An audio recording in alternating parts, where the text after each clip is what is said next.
and I think that being patient and being smart and putting 14 solid laps together is going to be the best move. I think one lap pace is only going to last so long. So we're just going to put our heads down, get a good start, and settle into the race and see what happens at the end.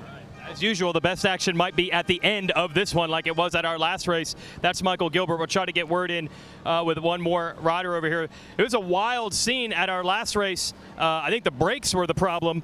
Jeff May, you had the speed, but unfortunately it didn't come together in the race. That was a wild ride last time we saw you. Yeah, you know, one corner before I thought I was setting him up to win the race, and I knew we had the pace and just came over the crest of the hill and had no brakes. And had to make a quick decision to jump off and just try to minimize the damage to myself and the machine and not hit anybody else. But this is the same bike. You know, Mike, KWS, these guys were able to get the CBR 1000 back together, and we're on pace again this weekend, and it's hot, so it's anybody's game. You have to have confidence because before the crash you were fast, and you're being good this weekend. Maybe this is the one. Yeah, I think we're going to be fast all season. You know, the old age and treachery beats that youth and enthusiasm every time. Or at least that's what I keep telling myself. Right. But, you know, we're all really, really close, and, I mean, we're within 10. So I trust these guys. They're all veterans, too, and they're all super fast, and we're going to have a nice battle out there today. Oh, yeah, we are looking forward to this. Stock 1000 often has races coming down to the wire. Looks like we got to clear the grid, so we'll send it back up for what should be one heck of a race here in Stock 1000.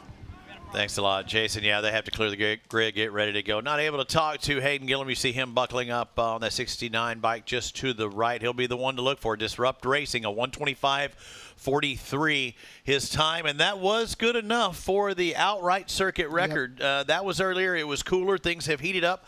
It was probably in the low 80s earlier today. Let's take a look at my weather app. I know in that last race or that last class it was 88 and it's up to 89, so we're right at 90 degrees at race time. And also, if you remember from Road Atlanta, you know, Hayden had some issues off the line, lost a lot of spots, so whatever, hopefully they have that sorted out so he can get a really good start, because if that happens again and lose all those spots, it's going to make it difficult. As the field lines up, Mama Mesa gets ready for her boy Stefano Mesa. He's going to be starting back in the 5th position. Take a look at our starting grid, brought to you by YUASA Batteries. It's Gillim on pole. The one rider, as we toggle through our rows, is you will not see Corey Alexander. He's not going to be with us after a wreck this morning in qualifier number 2. Brandon Posh still dealing with some shoulder injuries, going to try and work his way up from the inside of row 3, as well as Hunter Dunham just behind them, Jerry McCoffey. Nolan Lampkin on the inside of row 5. Downtown Ned Brown. Peanut back with us again here on MotoAmerica, the 298. Another rider to look for. Get a big class. What do we have? 40 riders trying to make their way into this field. They only take so many.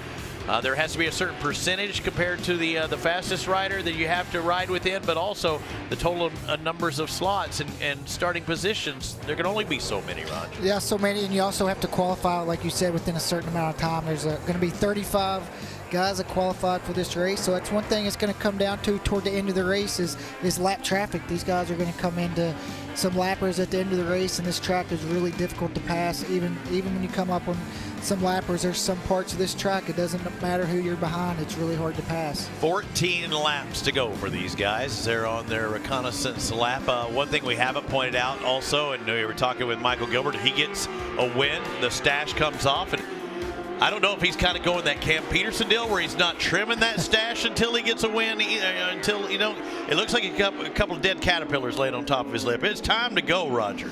Well, if he wins today, it's gone. It's gone. So. I say we give him that little pencil thin one until he does it again. Give him that little Pepe Le Pew. Man, that would be awesome. That would be awesome. We'll see Gilbert. He was very fast. A couple of guys pipping him there at the end, Hayden Gillim and Jeff May.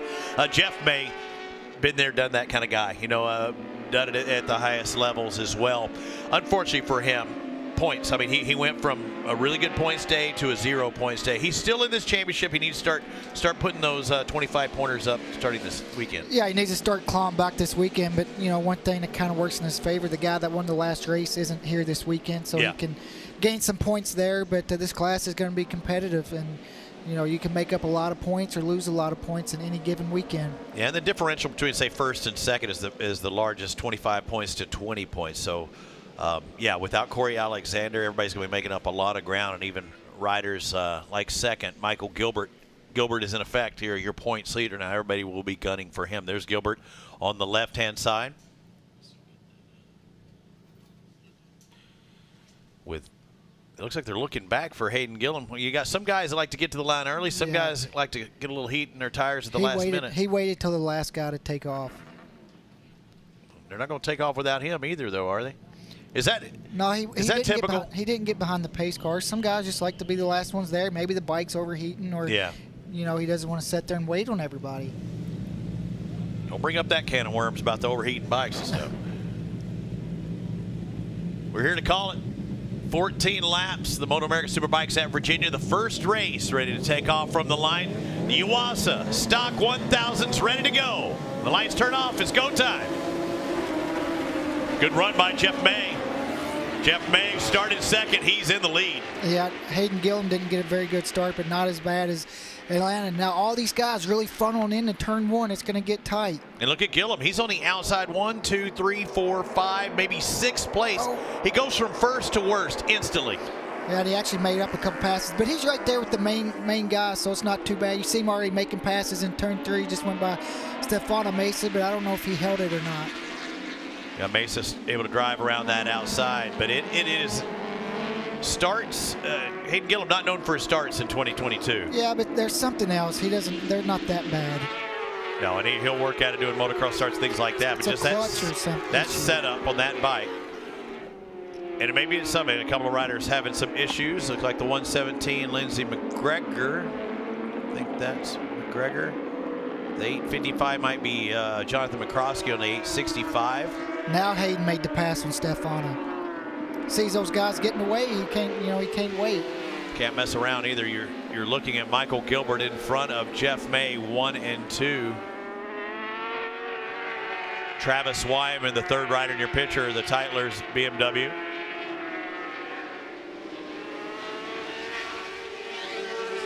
Travis Wyman in third in championship points too. So now we get to see the new Suzuki.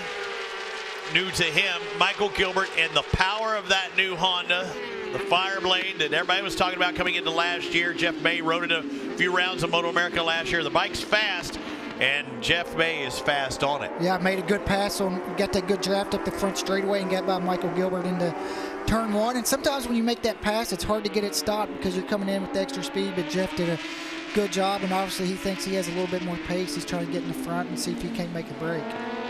I was talking with Josh Hayes earlier, which we'll see in the Super Sport class, and asked him about, especially with the track heating up and being warm, do you want to put pressure on somebody and maybe make them use up their stuff, or do you want to be out on front? He said, I always want to be out in front. It looks like Jeff May is one of those guys too. He wants to be leading this field, get that clean air.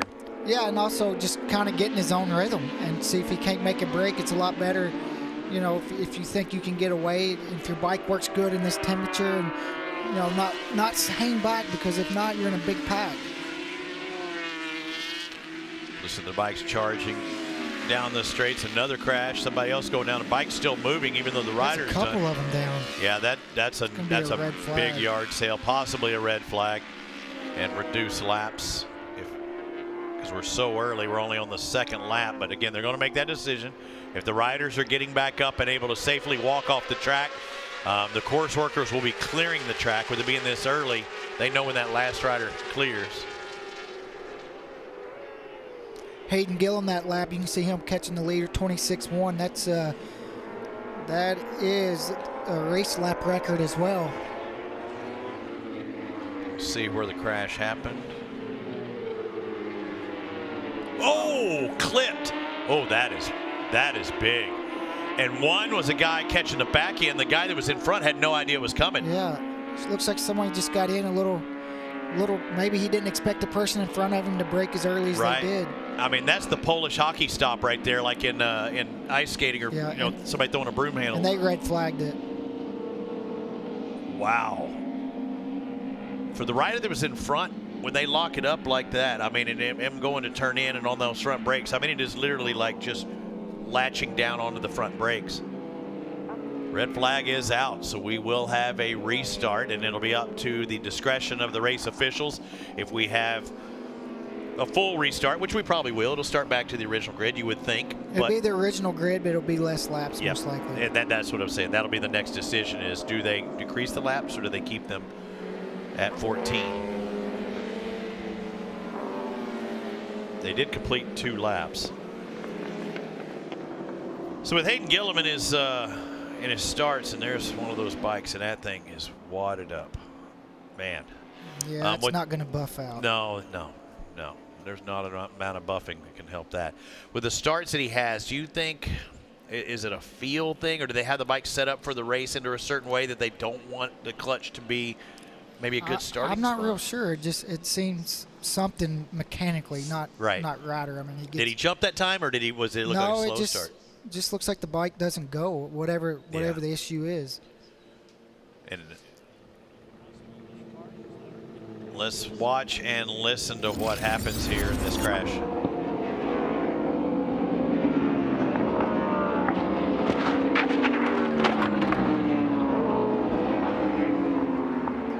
And remember, there is a cameraman there too shooting all this. I mean, and that is just checking it up. The rider behind wasn't expecting the rider in front of him to brake when he broke. And Brian, our cameraman, dude, talk about holding on to his shot while a bike's coming right at you. And when he stopped and was cutting in front of him too, basically had nowhere to go, right? Yeah, you see how he's trying to go to the outside. The second rider knows he's in too hot and he's trying to get on the outside, but he just doesn't have enough space. And then look at the nose wheelie. I mean, it is instantaneous from the rider that he came in from behind. And again, that rider that was in front was on the front brakes at that time as well. I mean, he's just a passenger at that point. Yeah. But you can kind of see it coming. If you're the second rider, you can kind of see it coming like, oh, crap, oh, crap, oh, crap. But the one in front. You could see him trying to get over to the left. He knew it was.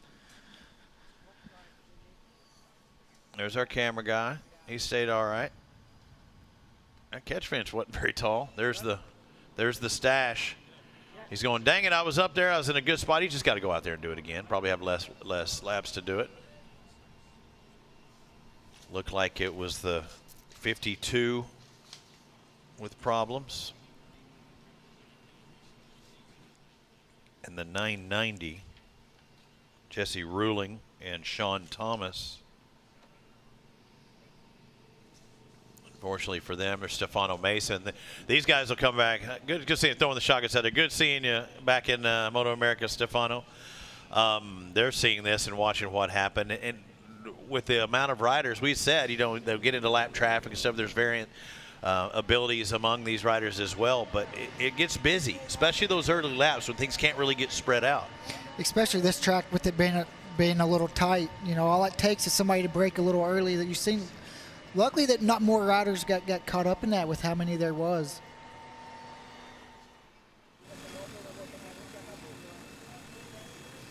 But now all these guys who didn't get a good start, here's your opportunity to, you know, try again and try to get a better start this time. If you got a good start, you know, that's the thing. The red flag is the same for everybody, but you never want to see it because you don't want to see somebody down or injured. But if you got a bad start, it can work out for you. If you got a good start, it can. You know, you're really disappointed to see it.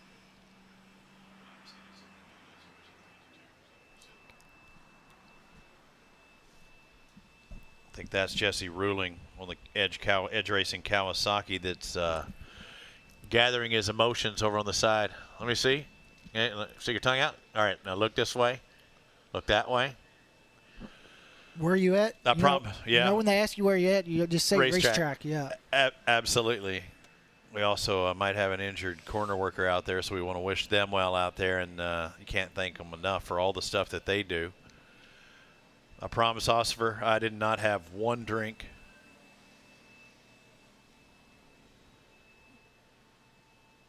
Yeah, they're doing that astigmas test, and again, trying to, you know, if a rider shows initial signs of concussion, things like that, that's a hard hit. Oh, yeah. They got out of it really well for the amount of speed and impact and a bike that's hundreds of pounds chasing you like that. And that's the one thing, especially when you get thrown over the front, you know that bike can't be too far behind. In case you're just now tuning in, we're on the YUASA Stock 1000s. We're going to have a restart on lap number 3. This happened. The 52 and the 990, the Kawasaki getting into the back end, just started sucking up and could not get out of the way. Man, luckily that bike did not flip on him. Oh, Yep. You can see where that bike hit the corner worker. If you watch that video again, you can see where the bike hit the corner worker. And then again, Sean Thomas is in front of the 52. Jesse Ruling just behind. Here they are, and they're looking away as they head away from us. Maybe, maybe not. Yep, now we'll see it. All the way into that turn to the right. There we go. It's about to happen. Now watch if they show the yellow flag. It doesn't. We're just seeing the bikes. Yeah, when you see the other angle, you can definitely see where the bike hit the flagman.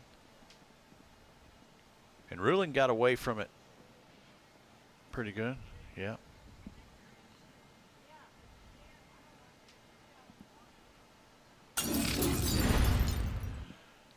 Got a lot of work to do. Oh, man. Look at that wiring harness. Holy smokes. Yeah. Yeah, that bike's seen its better days. There's a lot wrong there, Roger. As you said, it's not going to buff out.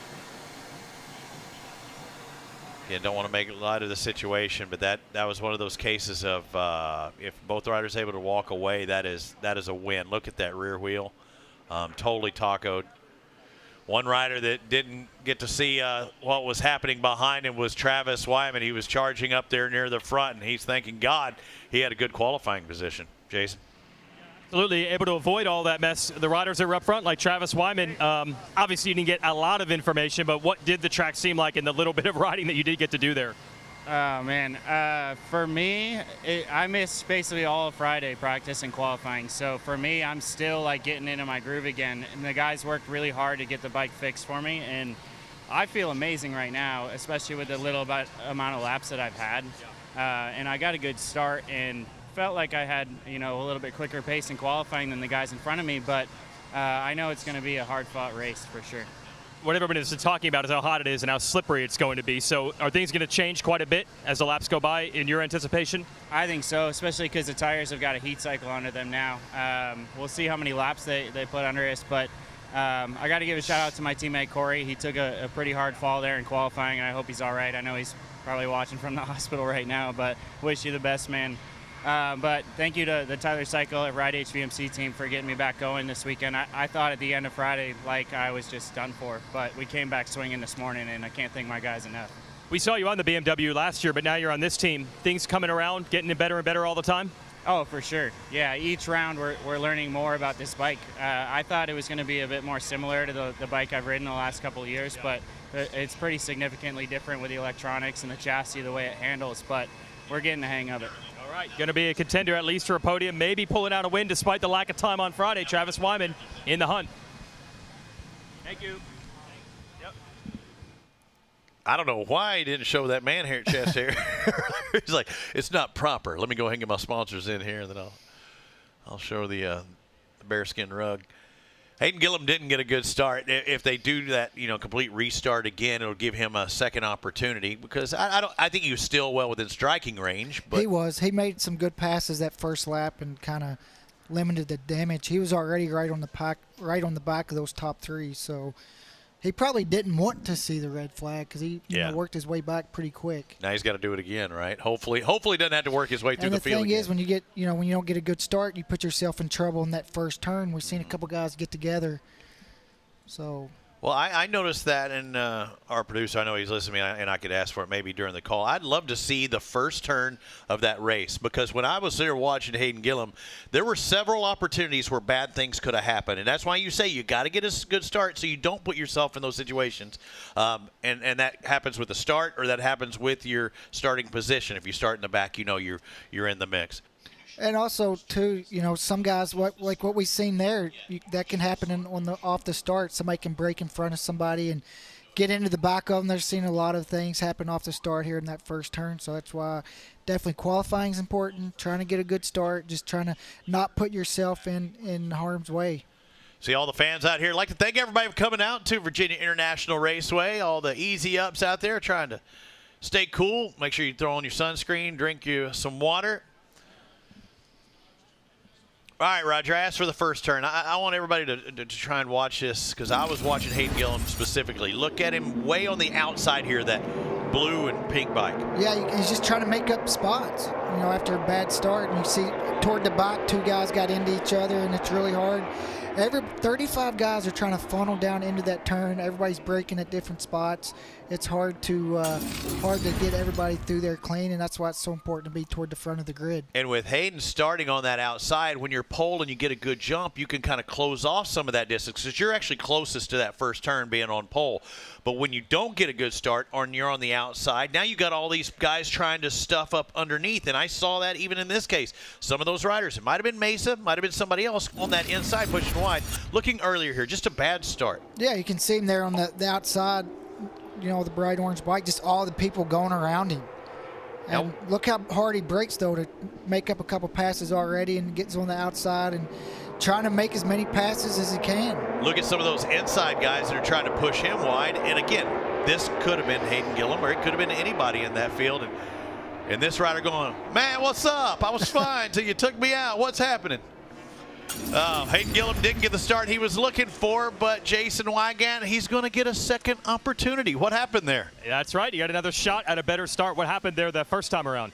I've been kind of playing with the launch control on the bike, and we're just not gelling right now. So we're going to shut that off for the next restart and see how that goes.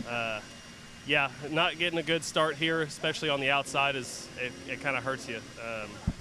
So definitely need to get a better launch and hopefully not be on the outside going through turn 1. But, you know, we'll see. I made a couple good passes and got back up there to the front to Travis and Jeff and Michael, and I was happy sitting there in 4th.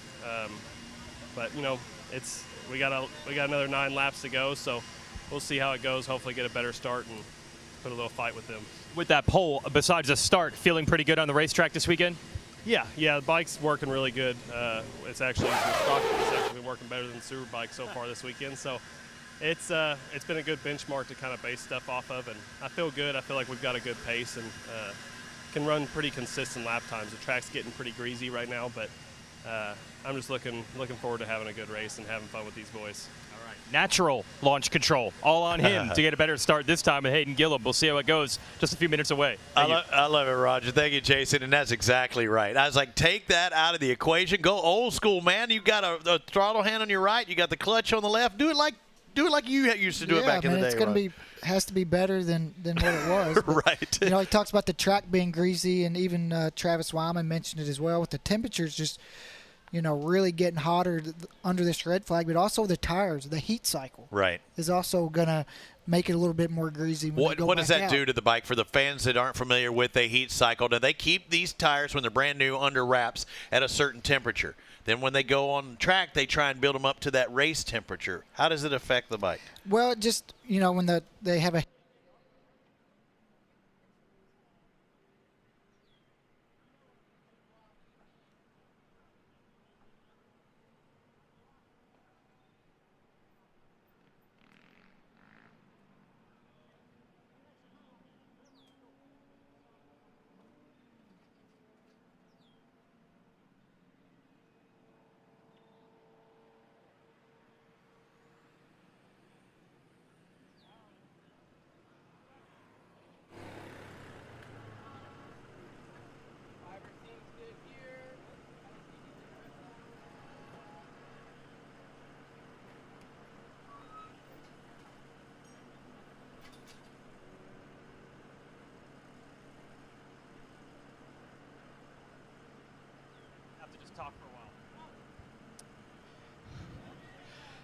All right, we get ready here 1 minute away from regridding. 1 minute away from regridding here of the Stock 1000 race, one of the most highly anticipated of the weekend because of how deep this class is.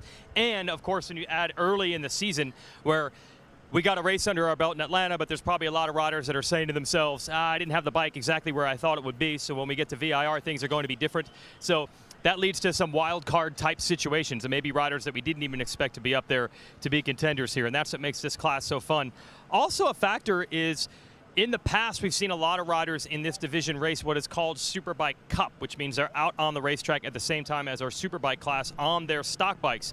Now we've seen a couple of the top stock teams decide to actually race on the Superbike grid, but in the actual Superbike class. And when we were talking to Hayden Gillim earlier, they do have different bikes, and they do upgrade some of the parts. So these stock class riders are able to go back and forth to a Superbike, a little more hopped up spec compared to what they're on now, and compare and contrast. So we'll see the riders who are doing that and the riders that aren't doing that, how that manifests itself out on the racetrack in these Stock 1000 races. But as we just covered before the break, Hayden Gillim definitely looked fast yesterday, but the start was a problem. He's got another shot at it. Travis Wyman had some problems Friday, barely got to ride. He's very, very happy with how quickly they were able to put the bike together and how quickly he's been back up to race pace. Michael Gilbert, who just missed a victory in Atlanta, certainly feeling confident as well. So those are kind of three we're looking at right off the rip, but you've got to figure that there's a wild card out there that we're not even thinking about that's probably going to make a move, and it could happen right here. This stock class, it's really anyone's game, especially early in the season.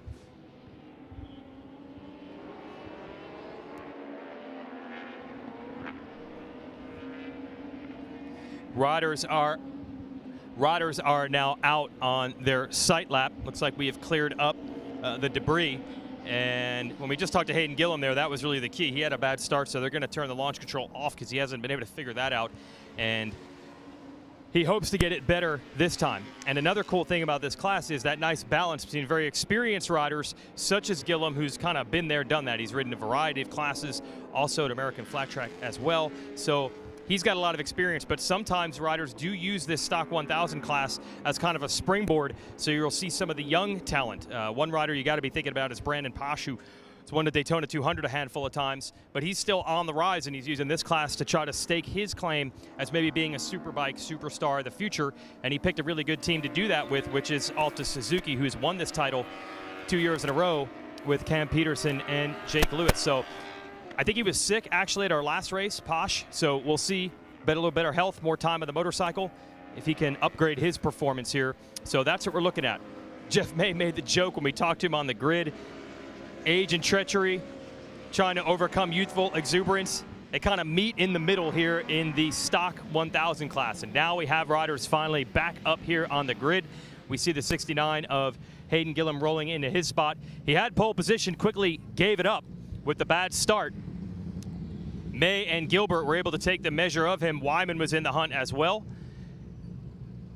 So the restart, usually you get the story of riders that are bummed. They had a great start. They were exactly where they wanted to be, and then the red comes out. Obviously, you have to be respectful when another rider goes down, so you're not going to hear people that upset about it. But you know, internally, when you have a good start and a good first lap and they wipe the board clean, that's unfortunate. But for Gillim, this is the best case scenario to have a second chance at a good start after flubbing it the first time.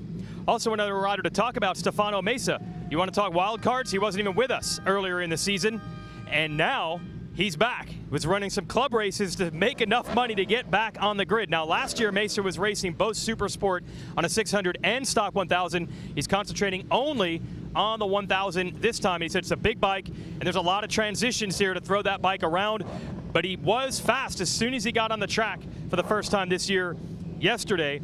Never count out the 37 of Stefano Mesa.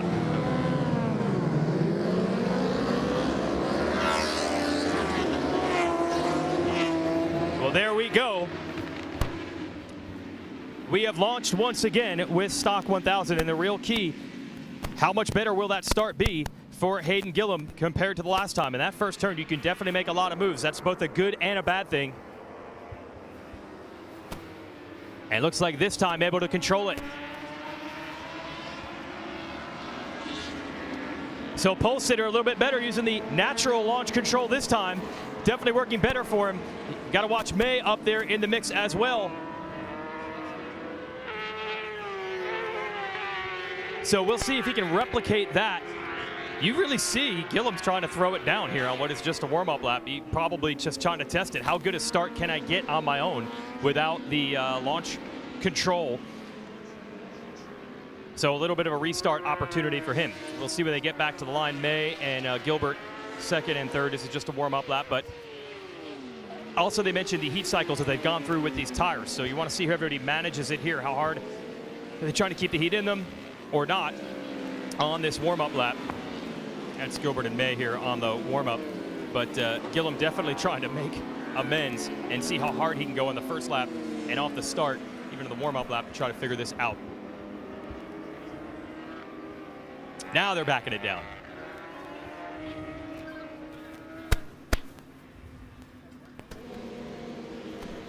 All right, so that was a fast and furious pace at the beginning of the warm-up lap. Now everybody's cruising back in, and they're going to stop them here and re-grid it. Stock 1000, race 1 for the weekend. We haven't had any races here at MotoAmerica until now. It's been practice and qualifying. So much talk about the hot temperatures and how slick the track is. It's not quite as hot as it was yesterday, so we'll see if any of the guesswork they made for the motorcycles. Everyone was searching for grip on Friday. It's going to be a little different today. A little bit more overcast, a little bit more breeze, a little bit less heat. How will that affect the motorcycles and the tires, especially in the latter laps?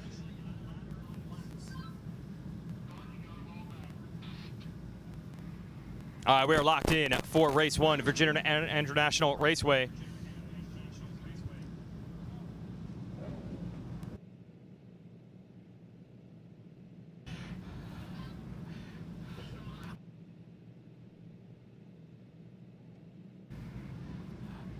All right, so it is get nervous time for the second time. We talked about heat cycles. How about the emotional cycles? 2 starts, restart, and we fire away here at Stock 1000.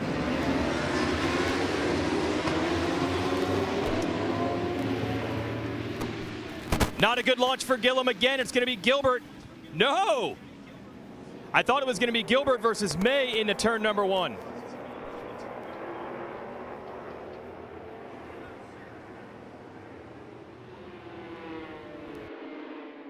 Now May able to get back to the inside and reclaim the lead.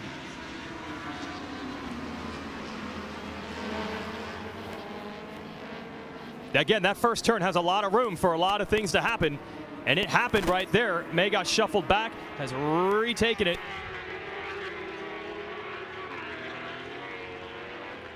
Now Gillim. So Hayden Gillim back to the number 1 spot.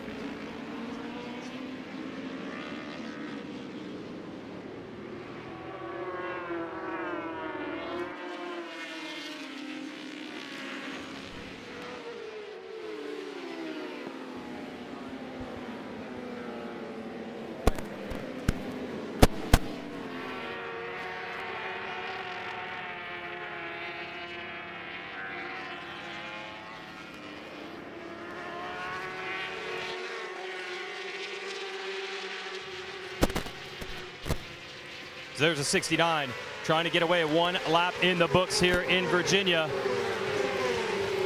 Gillim in the lead. Gilbert.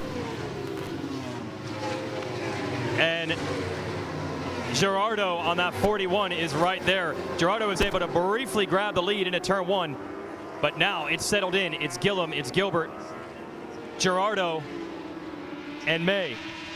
And then Wyman on the outside looking into the number 5 spot.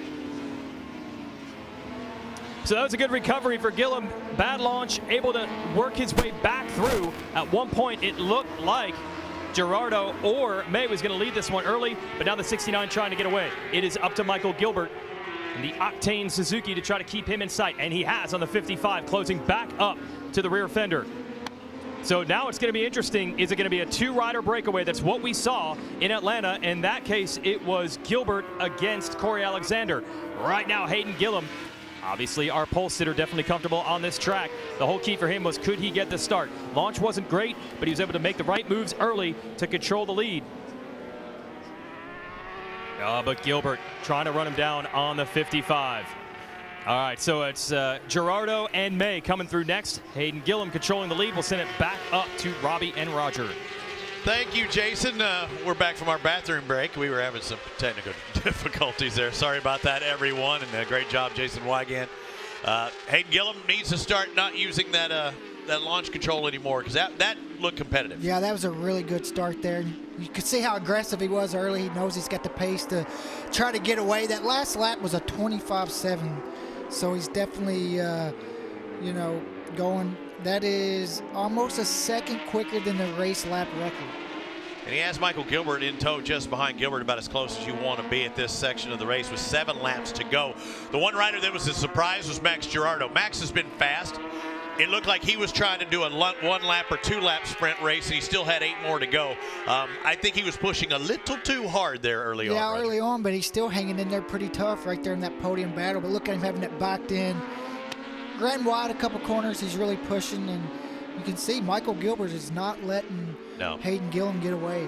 Also, Travis Wyman, the restart did not help him. He looked like he was solid in 3rd early on, you know, up there with that lead pack. Now he still has a few guys to get to, and I think, you know, Hayden Gillim going to be about 3 or 4 seconds ahead.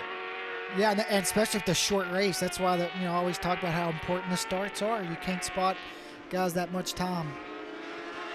The difference in Hayden Gillim now riding in the Stock 1000 class. When we saw him, you know, last time in Virginia International Raceway, he was running the 600 class, or the Super Sports. And these bigger bikes, he's a bigger, stronger rider. He definitely likes to muscle the bike around. We saw it on that first lap of this race. Michael Gilbert, not the same size or stature of Hayden Gillim. He needs to flow more around this track and do what he did at Atlanta, and that's, you know, be smooth and fast. In that last lap, Michael Gilbert was a couple tenths quicker. You can see he's kind of closed that gap. But Hayden's been fast all week. Superbike qualified 6th, putting in a lot of good laps, and I think the start was his biggest hurdle.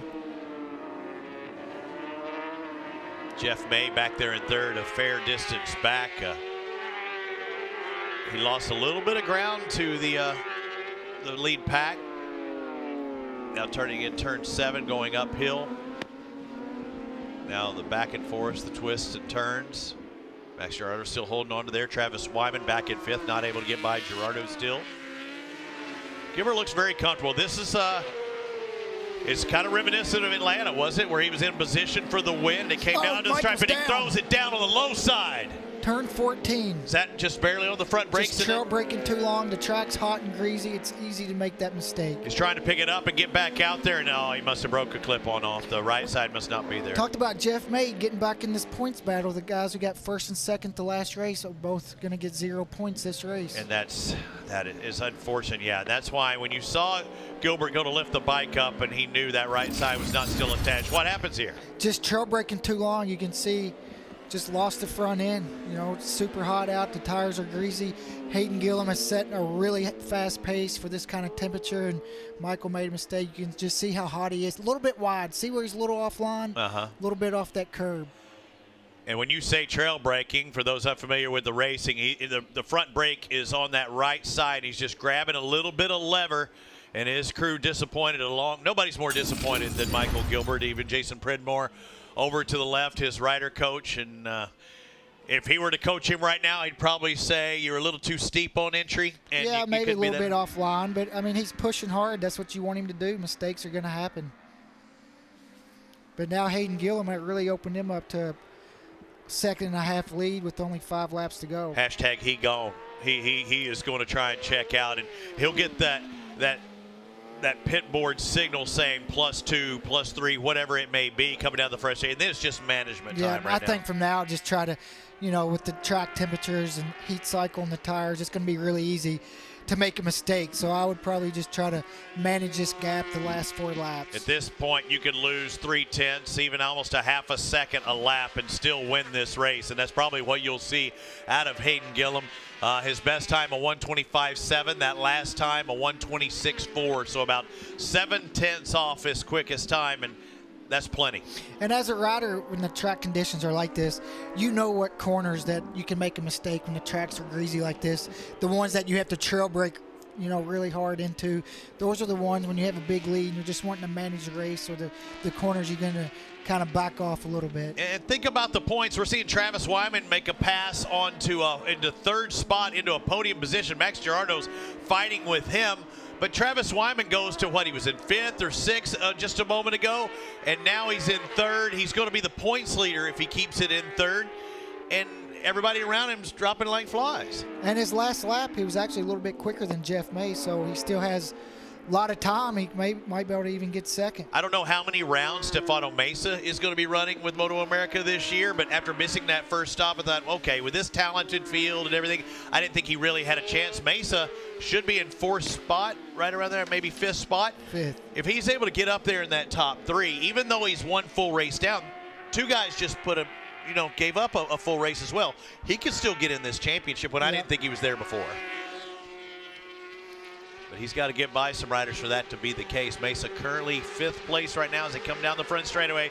There's your race for second. Jeff May on the red Honda. And take a look at this pass for 3rd. Yeah, just set him up in turn 3 and just outbroke him into turn 4. But you see, it's really difficult not to run wide. Travis does run a little bit wide, but you can see the 3rd rider in your picture. See how wide he is, but he's able to hold it enough to make the pass. But at that point, he's just trying to hug that inside line so Max Girardo doesn't do the over and under. But Travis Wyman, the BMW, the Tytler Cycle Ride HVMC Racing entry is putting the pressure on Jeff May, the 99 Vision Wheel Discount Tire KWS Honda. He is somebody literally knocking on his tail section. Yeah, Travis has made up pretty much. Wasn't much of a gap, but he's right there.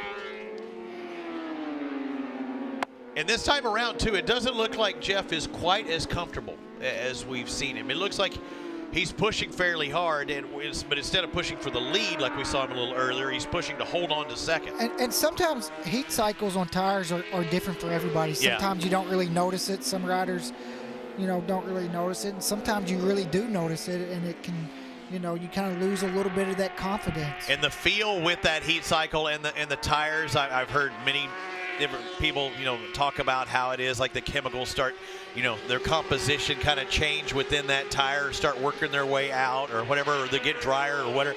It's just a different feel, a different physics lesson that I don't want to be a part of it. With a lap and a half to go, Jeff May's got his hands full. And Jeff's a smart rider. He knows where he's at.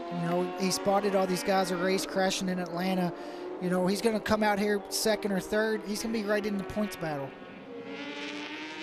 Yeah, with our top 2 guys out. I mean, Travis is setting up that pass for the next lap. He's going to do it on the next. That's the same place he made the pass earlier. So. I don't think the thing is, though, is if he can get it stopped, that's going to be the. He's getting close now, like he wants to do something at the end of this straightaway. He's putting the pressure on. We'll see if he dives underneath. He does. He's going to dive underneath, but he has to get a little bit more. Okay, good job by May. Next opportunity would be turn 14. That's that last right. Well, we also have the other turn coming in. On this lap. Yeah, where Gilbert comes in here. Yeah, that's turn 14. The right-hander. I think he's a little far back. We'll see it right here. This would be 14. Also, if he can get a good run out of the last corner, that would be ideal to pass on the brakes into turn 1. And that's where you really have to set up that last turn, swing wide, get a good drive coming off, and get into that draft of the Honda just in front of Travis Wyman. The BMW has some speed. Let's watch him getting right in that draft, straight behind him, making those turns at 170 miles an hour. Look at Jeff blocking the inside. That's smart. That's a veteran racer. And Travis Wyman going a little further outside. He's going to look to dive underneath. Jeff pushing it hard, but he's going to. Ooh, big hiccup. Now that cost him. Yeah, that's too much. Now he cannot make that pass here. Now he's got to look again. Once again, in 14, I don't think he's going to beat him on the straightaway. No, and he's a little far back. And also that, you can see he's still pushing.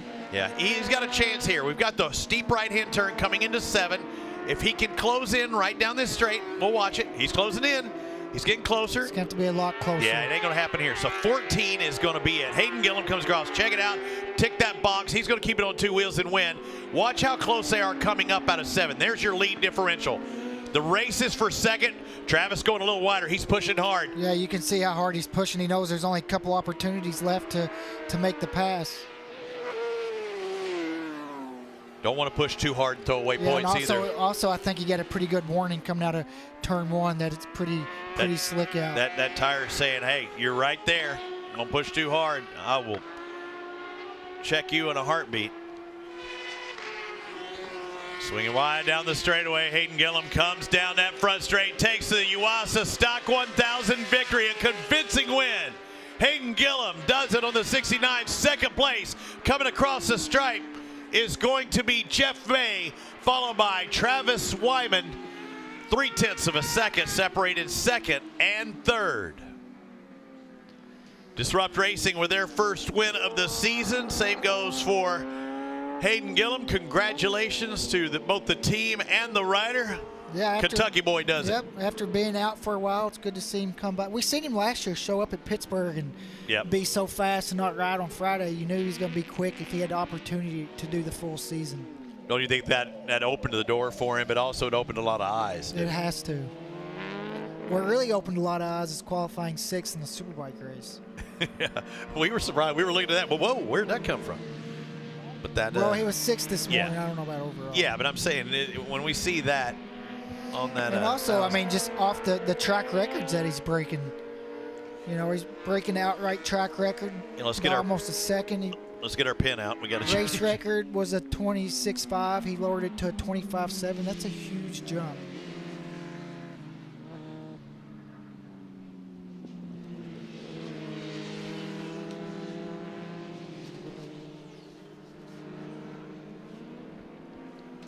Wheelies all around. Stefano Mesa could not get by Max Girardo. Max Girardo, best finish of the year. 4th place for the 41. Strong run by him. I'm telling you, he was pushing early, wasn't he? He was. We couldn't make the call, but we're like, whoa, who's the yellow bike? Oh, that's Max. Max was wanting it in a bad way, and he pushed a little bit too hard at times, but the PDR Motorsports rider comes across in 4th. Looking at our unofficial results from race number 1. They're getting another opportunity tomorrow, and will we have that opportunity to see Corey Alexander? I think that's the big question. Hopefully he's okay and will be able to race tomorrow. Ezra Bobier, top 6. Yeah, did not see any of him because that was 11 seconds behind. But again, that's another rider who's in the Superbike Cup points lead. Will run with the Medallia Superbikes a little bit later. John Dunham, Hunter Dunham, 12th and 13th. Ned Brown, that's top 15 for him. Getting points, what do you get, points up to 15th place? Yep. So Zach Butler, Ned Brown on down. They got some points scored here at Virginia International Raceway. There's another chance to do it tomorrow. Danilo Lewis in 9th. Danilo just hasn't been the same Danilo this year. Yeah, something going on this year. Brandon Posh in 8th.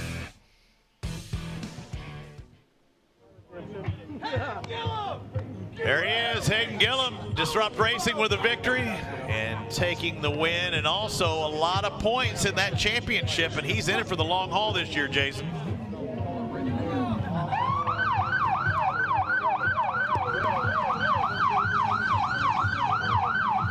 Forget about Jason. Hayden Gillim had 13 plus 25. That should put him at 28.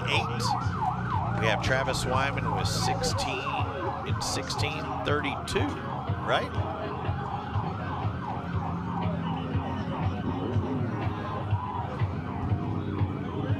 Hayden Gillim's going to be your points leader.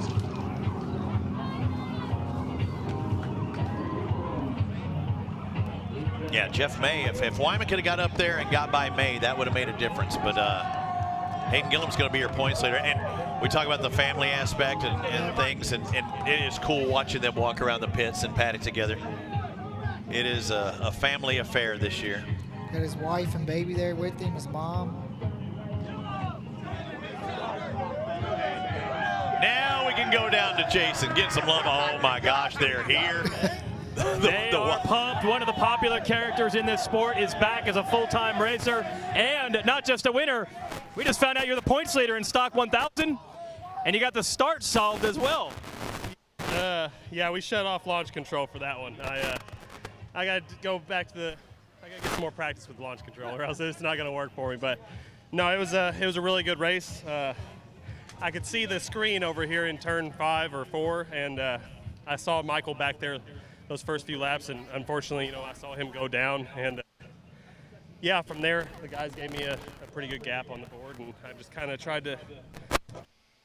It was a short race, and I didn't want to do anything stupid. I know we got the Superbike race coming up here in a little bit, and it's just after Atlanta we had a couple problems, and to be able to come back and bounce back like this, unfortunately take the points lead like that, You know, it's awesome for the whole Disrupt team, Jesse, all the guys, Jesse, Danny, Raul, Chad, Rob, Mark, Brad can't be here. But no, it's awesome, and you know, I gotta thank my wife and my baby for letting me come do this stuff. So it's an awesome experience. I'm glad to be on top. The first of more for our winner, Hayden Gillim.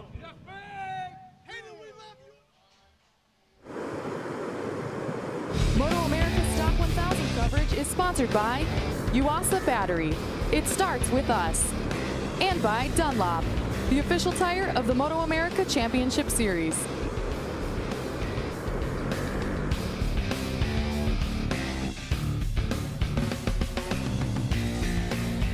Fans making their way inside Virginia International Raceway here for Stock 1000. And they got to see a strong race, a couple of them out there.